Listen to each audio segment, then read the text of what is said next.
Hello everyone, हम लोगों ने अपनी लास्ट क्लास में डिविडेंड पॉलिसी डिस्कस किया था और हम उसके पार्ट 2 को डिस्कस कर रहे थे जिसमें हमने गोल्डन मॉडल डिस्कस किया था। आज हम उसके ऊपर ही न्यूमेरिकल प्रॉब्लम सॉल्व करना सीखेंगे। हम कैसे उस पर न्यूमेरिकल्स सॉल्व करते हैं।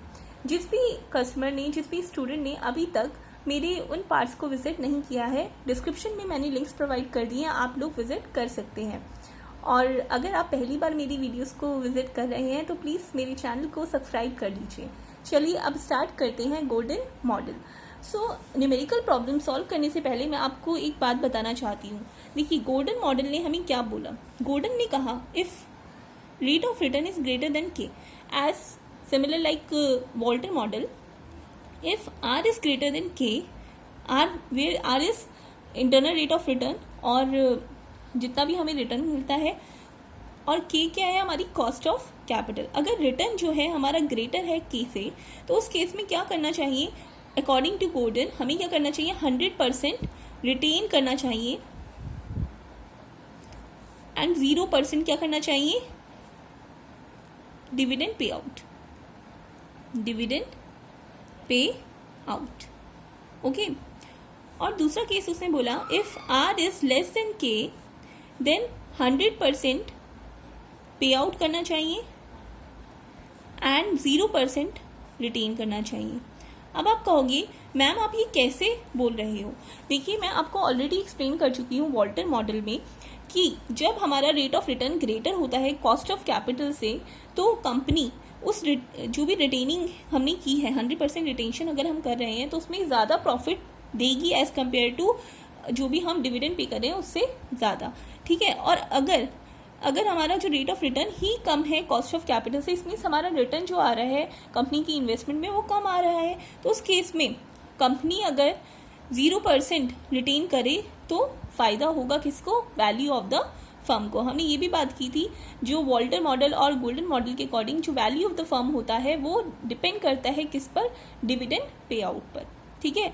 अब थर्ड केस था R equal to K. When R equal to K, there is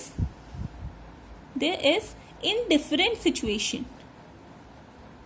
Indifferent is आप कुछ भी करिए, there is equal value. मतलब अगर whether you want to pay the dividend or to retain the earnings, it depends on the company policies.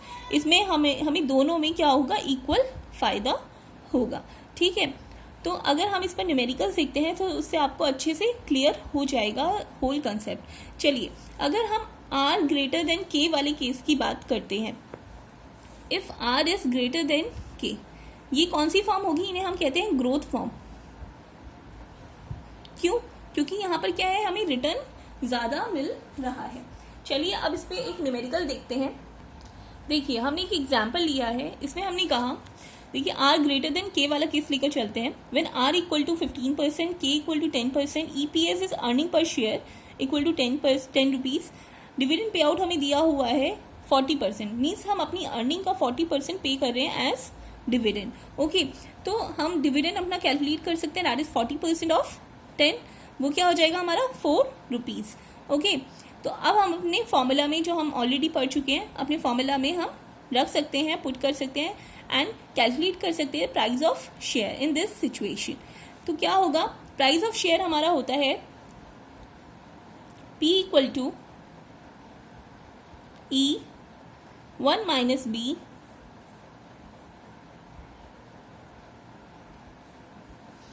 K minus BR।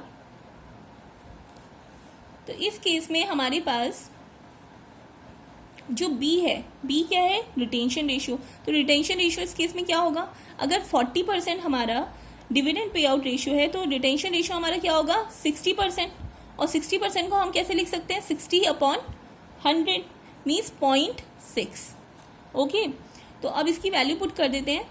10 rupees हमारी earning थी, 1 minus 0.6 divided by K। K क्या है हमारा, 10%। तो 10% को हम लिख सकते हैं 0.10 minus B into R। B क्या है हमारा, 0.6 इंटू R। R क्या है, 0.15। 15% को हम 0.15 लिख सकते हैं। ठीक है। तो अब इसकी वैल्यू को सॉल्व करते हैं. 10 multiply by 0.4 divided by 0.10 minus, अगर इसे मल्टीप्लाई करेंगे तो हमारे पास आएगा 0.9. ओके, अगर इसे मल्टीप्लाई कर देते हैं तो हमारे पास आता है दैट इज 4 अपॉन 0.01. अगर इसकी वैल्यू कैलकुलेट करेंगे तो हमारे पास आएगा 400 रुपीज़. इस तरह से जब हम वैल्यू कैलकुलेट करते हैं तो प्राइस ऑफ शेयर हमारा जो कैलकुलेट होकर आता है वो आता है 400 rupees when R is greater than K and earning per share is 10 rupees and dividend pay out ratio हमें दिया हुआ है 40%. अब हम कैलकुलेट करते हैं, ये तो हमारी ग्रोथ फर्म्स थी. अगर हम इसी केस को अगर हम सॉल्व करके देखते हैं किसके लिए, जब हमारी आर इक्वल टू के होता है. देखिए इसी से आपको क्लियर होगा कि क्या डिफरेंस होता है. अब देखिए आर इक्वल टू के है तो उस केस में हमारा जो प्राइस ऑफ शेयर है वो क्या कैलकुलेट होकर आता है. ठीक है, देखिए इस केस में भी हमने क्या किया, एक नॉर्मल फॉर्म लिए. नॉर्मल फॉर्म क्या होती है, जिसमें आर इक्वल टू के होता है. तो आर हमें गिवन है 10%, के हमें गिवन है 10%, दोनों इक्वल हैं. ईपीएस इज 10%, जो हमने लास्ट अपने एग्जाम्पल में लिया था. ईपीएस सेम है, dividend pay out ratio same है, तो हम यहाँ पर बी भी निकाल लेंगे. जब ये 40% है तो बी क्या हो जाएगा हमारा, वही सेम 0.60 या 0.6.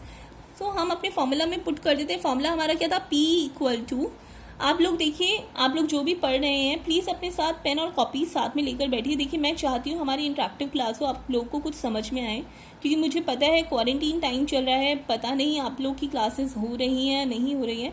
तो आई जस्ट वांट कि आप लोग अच्छे से पढ़ें. ठीक है, तो आप लोग प्लीज़ कॉपी पेन लेकर बैठिए और आप खुद करने का ट्राई करिए. उससे पहले आप लोग का हो जाना चाहिए. ठीक है क्लास, चलिए. तो फॉर्मूला हमारे पास क्या था, E1 minus B upon K minus B R. B R यहाँ पर क्या होता है, जी, दैट इज ग्रोथ. ठीक है, तो ई क्या है हमारे पास 10 रुपीज़. 1 माइनस बी क्या है 0.6 अपॉन के हम 0.10, 10%, 0.10 sorry minus B R 0.6 into R. R क्या है हमारे पास 0.10. ओके, तो इसे सॉल्व कर लेते हैं. 10 मल्टीप्लाई बाय 0.4, 0.10 माइनस 0.06. ठीक है, ये आ जाता है 4 अपॉन 0.04. इसे सॉल्व करेंगे तो हमारे पास आएगा 100 रुपीज़. ठीक है, तो इससे हमारी जो वैल्यू आती है वो आई हमारे पास 100 रुपीज़. ठीक है, तो अब ये देखिए नॉर्मल फॉर्म अगर हमने ली और पे आउट हमने सेम रखा तो हमारी वैल्यू क्या हुई, डिक्रीज कर गई. अब हम एक और केस लेकर चलते हैं जो हमारी क्या है, डिक्लाइनिंग फॉर्म. डिक्लाइनिंग फॉर्म कब होती है,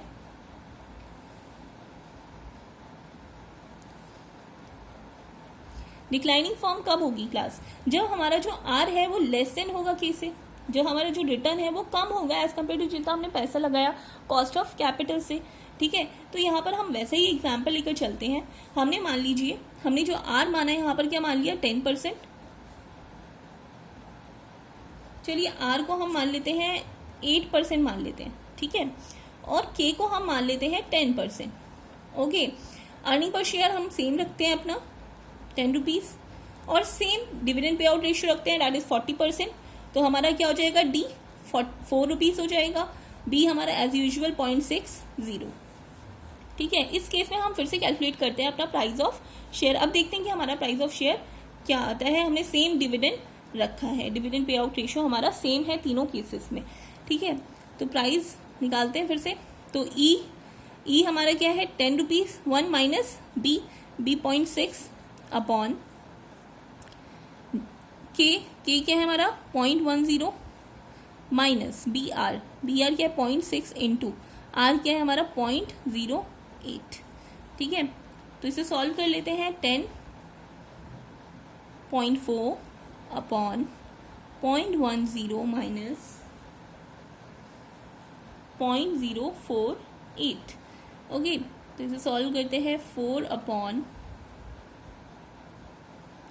0.052 सॉल्व कर लिया हमने, और इसे सॉल्व करेंगे तो हमारे पास जो वैल्यू आएगी वो आएगी 77 रुपीज़। ठीक है, तो हमारे पास जो वैल्यू आएगी वो आएगी 77 रुपीज़। सॉरी मैंने आप लोग का मिस कर दिया, बट आई थिंक आप लोगों ने खुद से सॉल्व किया होगा तो आप लोगों को प्रॉब्लम नहीं आई होगी। ठीक है, तो हमने 77 रुपीज़ कैलकुलेट कर लिया। देखिए पहले हमारे पास जो वैल्यू थी when R was greater than K, तो हमारे पास जो वैल्यू आई थी, प्राइस ऑफ शेयर हमारे पास जो आया था दैट वॉज 400 रुपीज़। ठीक है, व्हेन आर इक्वल टू के, तो हमारे पास जो प्राइस ऑफ शेयर आया था वो 100 रुपीज़ आया था।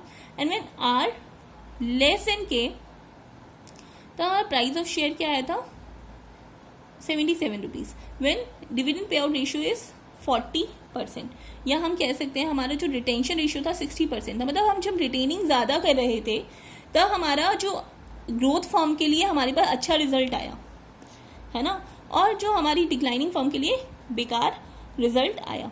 ठीक है, जो कि हमारा ऑलरेडी हम लोग कह चुके थे कि जब हमारे पास हमारी ग्रोथ फॉर्म होगी, जब आर ग्रेटर देन के होगा, तो हमें क्या करना है 100% रिटेंशन करना है। अगर इसी की जगह हमारा 100% रिटेंशन रेशियो होता तो ये वैल्यू जो होती वो उससे भी ज़्यादा आती।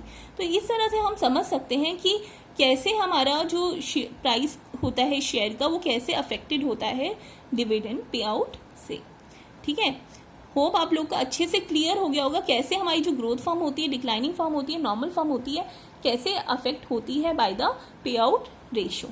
ओके, अब हम नेक्स्ट पढ़ते हैं क्या इस मॉडल की का क्रिटिसाइजेशन था, मतलब क्या इसमें बुरी चीज़ें थी जो लोगों ने क्रिटिसाइज की।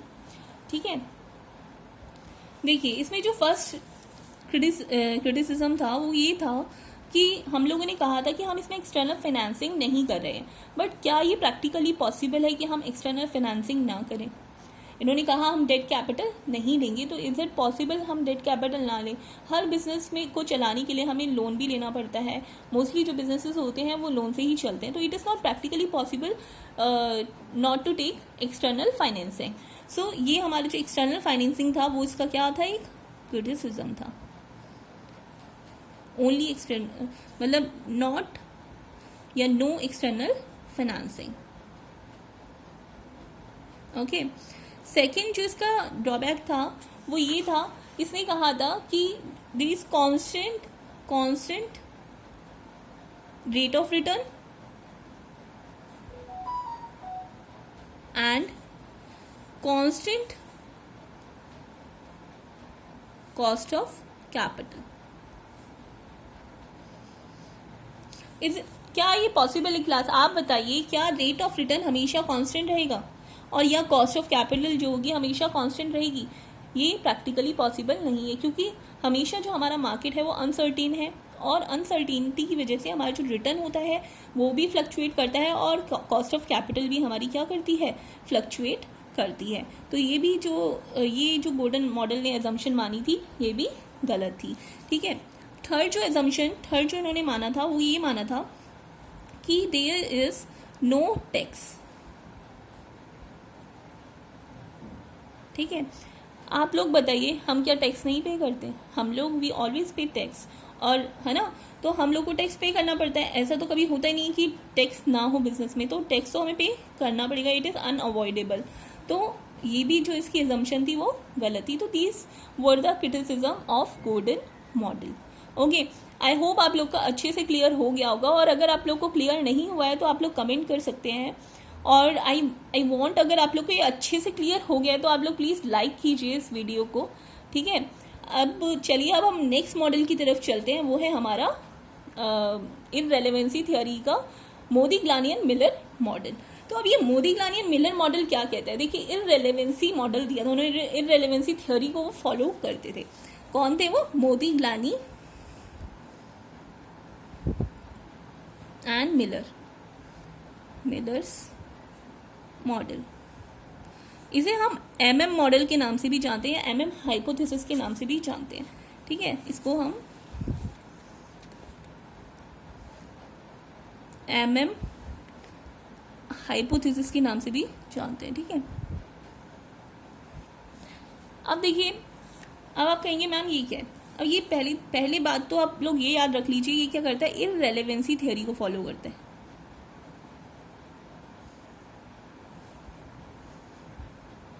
अब ये इररेलेवेंसी थ्योरी क्या थी, ये मैं ऑलरेडी आपको वैसे लास्ट क्लास में बता चुकी हूँ, पर मैं फिर से बता देती हूँ। देखिए, रेलेवेंसी जो थ्योरी थी उसको हमारी गॉर्डन और वॉल्टर फॉलो करते थे, ठीक है, जिसमें ये कहा गया था कि जो हमारा डिविडेंड है, dividend is Holi affected by the जो हमारा जो वैल्यू ऑफ द फर्म है वो अफेक्ट होता है by the dividend pay out ratio, ठीक है। बट इररेलेवेंसी थ्योरी के अंदर ये कहा गया कि जो डिविडेंड है वो बिल्कुल, मतलब डिविडेंड पे आउट रेशियो से हमारी जो वैल्यू ऑफ द फर्म है वो बिल्कुल अफेक्ट नहीं होती है, ठीक है, वो सेम रहती है। चाहे हम डिविडेंड पे आउट अपना कितना भी रखें, चाहे हम बढ़ाएं चाहे हम घटाएं, उससे हमारी जो वैल्यू ऑफ द फर्म है उस पर कोई अफेक्ट नहीं पड़ेगा। There is no relation between dividend pay out and value of the firm.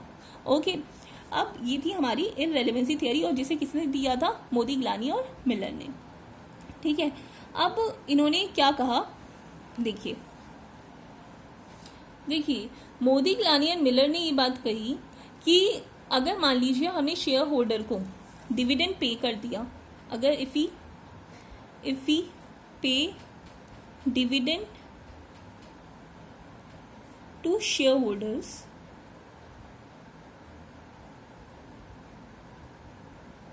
ठीक है, अगर हम डिविडेंड पे करेंगे अपने शेयर होल्डर्स को तो क्या होगा, हमारी वैल्यू बढ़ेगी, है ना, हमारी वैल्यू इंक्रीज होगी, value of the firm increase होगा according to Walton and Gordon, ठीक है।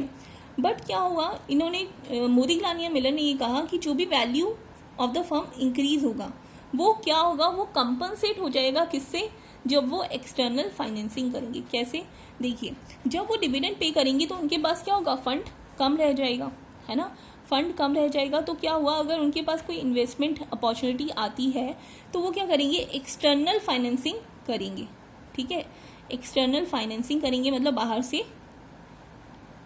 से पैसा लेंगे, बाहर से फंड उठाएंगे, है ना। तो जब बाहर से पैसा लेंगे तो उन्हें क्या करना पड़ेगा, उनकी वैल्यू उसमें क्या हो जाएगी, कंपनसेट हो जाएगी, मतलब सेम हो जाएगी, जैसे पहले थी वैसी हो जाएगी, जितनी बड़ी थी उतनी कम हो जाएगी, ठीक है। तो ये हो गया आपका पहला केस, ठीक है। अगर मान लीजिए दूसरा केस है हमारे पास, if we don't pay dividend, we से मतलब है मेरा कंपनी से, ठीक है, if company don't pay dividend to share holders, उस केस में क्या होगा, उस केस में क्या होगा, देखिए, अगर मान लीजिए अगर वो पे नहीं करती है तो आप कहेंगे मैम तो क्या होगा, शेयर होल्डर खुश नहीं रहेंगे, शेयर होल्डर विल थिंक कि हमें प्रॉफिट नहीं मिलेगा, हमारा पैसा वापस नहीं आएगा, तो वो लोग क्या करेंगे, मतलब वैल्यू ऑफ द फर्म हमारी डिक्रीज हो जाएगी। बट मोदिग्लानी और मिलर ने ऐसा नहीं सोचा, उन्होंने कहा कि ऐसा नहीं होता कि शेयर होल्डर के पास कोई ऑप्शन नहीं रहता।